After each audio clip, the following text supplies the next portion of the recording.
மாணவர்களே, இயேசு கிறிஸ்து நாமத்தினாலே ஒரு நாளும் இந்த வேத வசனத்தோடு கூட உங்களை காண்பதில் மிகுந்த சந்தோஷப்படுகிறேன். நன்றாக இருப்பீர்கள் என்று நம்புகிறேன், விசுவாசிக்கிறேன். இயேசு கிறிஸ்து நாமத்தினாலே உங்களை ஒவ்வொருவரையும் ஆசீர்வதிக்கிறேன். இந்த நாளிலே ஒரு வேத வசனத்தை காண்பிக்க விரும்புகிறேன். யாக்கோப்பு 4ஆம் அதிகாரம் 10ஆம் வசனம். கர்த்தருக்கு முன்பாக தாழ்மைப்படுங்கள், அப்பொழுது அவர் உங்களை உயர்த்துவார். வசனம் தெளிவாக சொல்லப்படுகிறது. யாரெல்லாம் உயர்வுக்காக எதிர்பார்த்து கொண்டு இருக்கிறீங்க? என் குடும்பத்தில் என்னை மதிக்க மாட்டாங்க, என்னை உயர்வான நிலையில் வைக்க மாட்டாங்க, எங்கள் தகப்பன் எனக்கு நல்ல ஒரு பேர் சொல்ல மாட்டார், உயர்வே இல்லை, எனக்கு நான் எவ்வளோ கஷ்டப்பட்டாலும், வேலை செலவு எவ்வளோ கஷ்டப்பட்டாலும் எனக்கு உயர்வு இல்லை அப்படின்னு நினைக்கிறீங்களா? உங்களை பார்த்து தான் சொல்கிறார். முதலாவது நீங்கள் தாழ்மைப்படுங்கன்றார். உங்கள்கிட்ட தாழ்மை இல்லை. தாழ்மை யாருக்கிட்டலாம் இருக்குங்களோ அவங்கெல்லாம் கர்த்தர் நிச்சயமாக உயர்த்துவார்.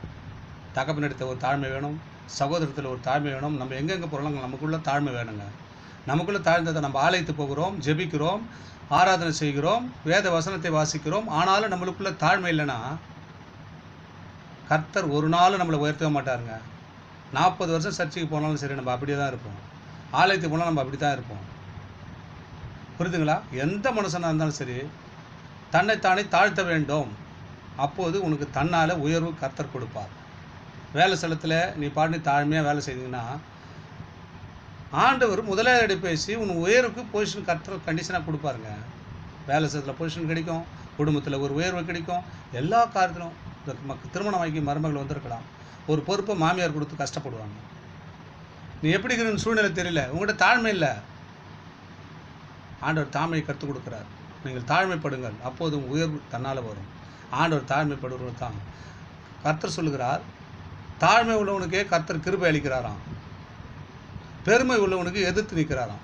எதிர்த்து தாங்க வரும் நம்ம காரியம். யாரெல்லாம் தாழ்மைப்படாத இருக்கலாம் அவங்கள எதிர்த்த காரியம் தான் நடக்கும். உயர்வு கிடைக்காது. இந்த நாள் முதற்கொண்டு இந்த வார்த்தை கேட்ட உங்கள் அன்பு பிள்ளைகளே, நீங்கள் ஒவ்வொரு இடத்திலும் தாழ்மையாக இருங்க. ஆண்டவர் நிச்சயமாக உங்களை உயர்த்துவார். எதெல்லாம் எதிர்பார்த்து கொண்டிருக்கிறோ அந்த உயர்வெல்லாம் தன்னால் கர்த்தர் உங்களுக்கு அருளச் செய்வார். எப்பொழுது நாம் தாழ்மைப்படும் போது, அதான் அந்த வசனம் தெளிவாக சொல்கிறது. கர்த்தருக்கு முன்பாக தாழ்மைப்படுங்கள், அப்பொழுது அவர் உங்களை உயர்த்துவார். அப்போது தாங்க உயர்த்துவார். அது வரைக்கும் உயர்வு வராது. நம்ம தாழ்மைப்படணும், நம்ம தகப்பனுக்கு கீழ்ப்படினோம், தாய்க்கு கீழ்ப்படினோம், சகோதரருக்கு கீழ்ப்படினோம், வேலை ஸ்தலத்தில் கீழ்ப்படினோம். எல்லா இடத்துலையும் தாழ்மை வேணுங்க. தாழ்மை வரும்போது பொசிஷனிங் தன்னால் வந்துடும். இந்த வார்த்தை கேட்ட மாற்றி நீங்கள் எல்லோரும் தாழ்மைப்படுவீர்கள் என்று நான் விசுவாசிக்கிறேன். உங்களுக்கு ஒவ்வொருவரும் கர்த்தர் உயர்வை கொடுக்க போகிறார். அதற்காக தான் அந்த வார்த்தை உங்களோடு பேசினார். நம்ம ஜெபிக்கலாமா? எங்கள் அன்பின் பரலோக பிதாவே, இயேசுவின் நாமத்தினாலும் சமுத்திர தகப்பனே, இந்த நாளில் நல்ல வார்த்தை கொடுத்துட்டு உங்களுக்கு ஸ்தோத்திரம். இந்த நாளில் அப்பா நாங்கள் தாழ்மைப்படாதபடிக்கு எத்தனையோ காரியங்கள், தாய் தகப்பனுக்கு கீழ்ப்படியாமல், வேலை ஸ்தலத்தில் கீழ்ப்படியாமல், அப்பா எங்கள் இடத்துல நான் கீழ்ப்படியாமல் நடந்திருக்கிறோம்ப்பா. ஆனாலும் இந்த வார்த்தையை எங்களோடு இருதயத்தில் வந்த மாற்றத்தில் இந்த நாள் முதற்கொண்டு தங்களை தாழ்த்துக்கிறோமப்பா.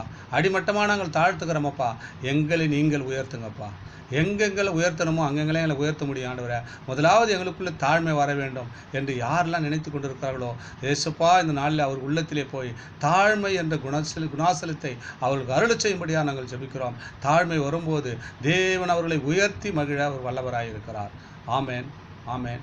God bless you.